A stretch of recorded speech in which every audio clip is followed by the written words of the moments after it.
Et bonjour tout le monde, aujourd'hui une nouvelle vidéo sur les probabilités conditionnelles. On commence les probabilités.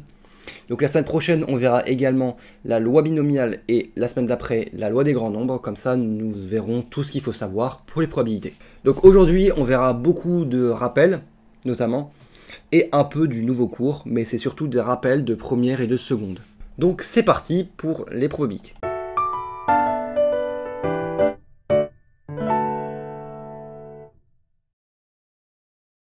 Donc déjà, un peu de vocabulaire. On appelle issue le résultat d'une expérience. L'univers oméga est l'ensemble des issues d'une expérience aléatoire. Et donc on appelle un événement tout ensemble d'issues d'une expérience aléatoire. Donc tout ce qui est vocabulaire comme ça, je vous conseille de le réviser. Pas notamment pour le bac, puisque le jour du bac on ne vous le demandera pas forcément. Mais par contre le jour du grand oral, on peut vous demander c'est quoi une probabilité. Et alors là il faut savoir définir. Donc l'événement peut à la fois contenir qu'une seule issue, on va appeler ça un événement élémentaire. Il ne peut pas se produire, donc on appelle ça un événement impossible, ou peut être toujours réalisé, on appellera ça un événement certain. Maintenant, on va parler également des événements contraires. On considère deux événements A et B d'un même univers oméga. On appelle événement contraire de A l'événement constitué des ensembles qui n'appartiennent pas à A. Donc, par exemple, si ici nous avons l'événement A qui concerne ce petit cercle, et ben l'événement contraire de A, ça sera tout sauf ce cercle. Et on notera A bar. Maintenant, si on écrit un U comme ça sera union. On appellera union. Et donc ça se traduit par A ou B. Donc on prend soit A, soit B. Donc A union B, ça sera pour ici A et B, ça sera tout ça. Maintenant, si on parle également de inter, donc là c'est par contre c'est un U mais à l'envers, ou un N arrondi, on va dire ça comme ça, et ben c'est A et B.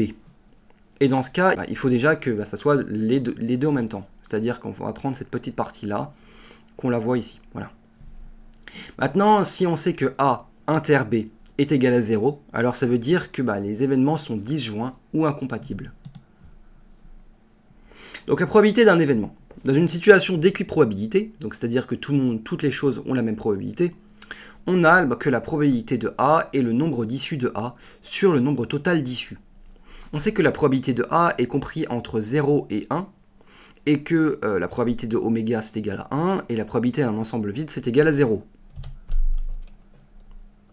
Donc la probabilité de A union B c'est égal à la probabilité de A plus la probabilité de B moins la probabilité de A inter B. Alors cette formule-là s'inverse. Ce que je veux dire par là, c'est qu'on peut également faire la probabilité de A inter B, et on remplace cela par A union B en fait. L'un est contradictoire avec l'autre, on a juste à swap, voilà. Et donc la probabilité de, celui-là c'est très utile, la probabilité de A bar, c'est égal à 1 moins la probabilité de A. Le jour du bac, c'est très important, celle-là elle est très importante. Maintenant, l'équiprobabilité. On dit qu'il y a équiprobabilité si toutes les issues de l'univers oméga ont la même probabilité. Quand l'univers d'une expérience aléatoire contient n issues et qu'il y a équiprobabilité, la probabilité de chacune de ces issues est donc de 1 sur n. On considère deux événements A tels que A, P de A est différent de 0 et B. On appelle la probabilité conditionnelle de B sachant A le nombre P de B sachant A, il faut toujours lire comme ça, P de B sachant A, en fait on va et on recule, est égal à la probabilité de A inter B sur la probabilité de A. Alors il faut faire attention également le jour du bac à ne pas inverser A et B. Donc petit mémo, la probabilité qu'on met en bas ici, ce sera la probabilité qui est le plus proche du P, c'est le petit A ici.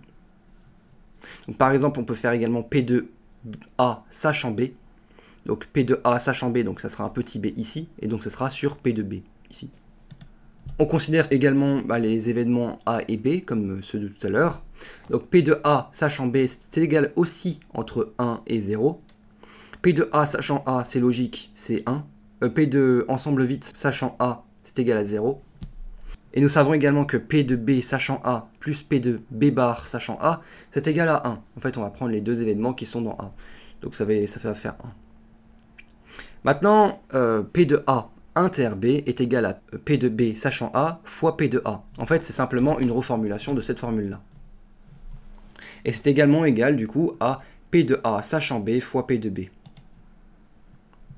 Le jour du bac, vous avez environ 95% de chances qu'on vous demande ceci. C'est un arbre de probabilité, ou un arbre pondéré. On considère deux événements A tels que P de A est différent de 0 et B. Donc on va noter du coup ici chaque nœud. Donc les nœuds c'est A, B, B bar, etc. Donc on va noter A et A bar. Et on sait que A ici et A bar ici c'est égal à 1. La somme des deux. Pareil, la somme de celui-là, celui-là, celui-là et celui-là, c'est égal aussi à 1. Et donc, si on vous demande de le remplir, cet arbre de probabilité, donc d'abord on va mettre la probabilité de A et la probabilité de A bar, puis la probabilité de B sachant A, puis la probabilité de B bar sachant A, etc. Et attention, faut faire attention à ce que ça soit bien la probabilité de B sachant A et pas la probabilité de A bar, non, la probabilité de A inter B. C'est pas du tout la même chose. Parce qu'en fait, là, ce qu'on va faire, le P de B sachant A, on va le mettre sur la branche. Et la probabilité de A inter B, là, on va la mettre au bout de la branche. C'est une feuille, on appelle ça une feuille. Et donc, ça s'écrit comme ça. Maintenant, il existe également des événements indépendants.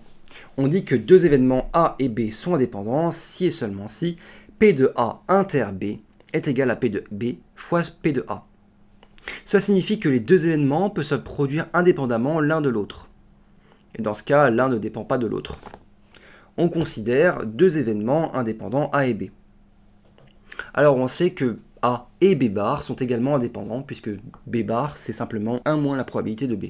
Donc une propriété assez intéressante pour les événements indépendants, c'est que si A et B sont indépendants, alors nous pouvons dire que P de B sachant A c'est égal à P de B. En fait on s'en fout du sachant A.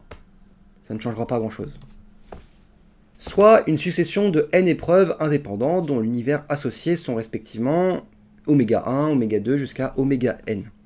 Donc on revoit le produit cartésien. Si vous voulez en savoir plus, regardez la dernière vidéo que j'ai faite sur les mathématiques. Donc c'était sur le dénombrement et les statistiques. Et donc une succession de n épreuves indépendantes est notée par la probabilité d'une succession de n épreuves indépendantes est notée par la probabilité de x1, x2, xn comme étant probabilité de x1 fois la probabilité de x2 fois la probabilité jusqu'à probabilité de xn. Bon, on passe à quelques exercices et on verra à peu près les successions d'épreuves indépendantes juste après dans la vidéo de la semaine prochaine sur la loi binomiale. Donc quelques exercices. Soit une expérience aléatoire où l'on lance un dé. On considère les événements A, obtenir un nombre pair, et B, obtenir un multiple de 3. Quelle est la probabilité de A inter B? Bon, je passe à la correction, je vous laisse réfléchir. La réponse était la réponse 1/6, puisque on va calculer un nombre pair et un multiple de 3. Or, nous savons que dans un dé, nous avons 1, 2, 3, 4, 5, 6. Dans ces chiffres, nous savons que 2, 4 et 6 sont pairs, mais que seulement 6 est multiple de 3. Donc, du coup, c'est la probabilité d'obtenir 6 dans un dé de 6 faces, donc 1/6. Quelle est la probabilité d'un événement certain? Donc, correction, il s'agit simplement de 1. C'est du court. Classe les événements suivants selon leur nature. Soit les événements A, obtenir 2, B, obtenir un nombre pair, C, obtenir 5, et D, obtenir un multiple de 3. Vous devez les classer entre ce qui sont compatibles ou incompatibles. Je vous laisse faire ça de tête et je vais passer à la correction. Donc A et B sont compatibles puisqu'on peut à la fois obtenir un nombre pair et 2 puisque 2 est pair. B et D eux aussi sont compatibles puisqu'on peut obtenir un nombre pair multiple de 3 dans un dé. C'est 6. Ah non, c'est même pas dans un dé, c'est dans tous les cas en fait. C'est à partir de 6 on peut en avoir par exemple. Par contre, A et C, ce n'est pas compatible parce que obtenir 5 et obtenir 2, on ne peut pas avoir les deux en même temps. A et D, ce n'est pas possible non plus puisque 2 n'est pas un multiple de 3. B et C n'est pas réalisable puisque 5 n'est pas pair. Et C et D n'est pas réalisable non plus puisque 5 n'est pas un multiple de 3. Soit P de A inter B est égal à 0,2 et P de A est égal à 0,5. Que vaut P de B sachant A? Donc ça c'est simplement une application du cours. On passe à la correction. Donc la formule, je la rappelle, c'est P de B sachant A est égal à P de A inter B sur P de A. Donc ça veut dire 0,2 sur 0,5, c'est égal à 0,4. Si A et B sont deux événements incompatibles, et que nous savons que P de A est égal à 0,4 et P de B est égal à 0,3, alors que vaut P de A union B? Bon, pareil, correction. En fait, il s'agit simplement de bon sens et de logique.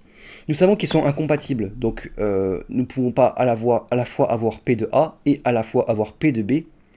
Donc en fait, P de A union B, ça va être 0,4 plus 0,3, c'est-à-dire 0,7. Deux événements A et B sont tels que, du coup on a P de A est égal à 0,4, P de B est égal à 0,5, et P de A union B est égal à 0,2. Vous devez prouver ou non si ces événements sont indépendants. Donc pareil, je vous laisse réfléchir et je passe à la correction.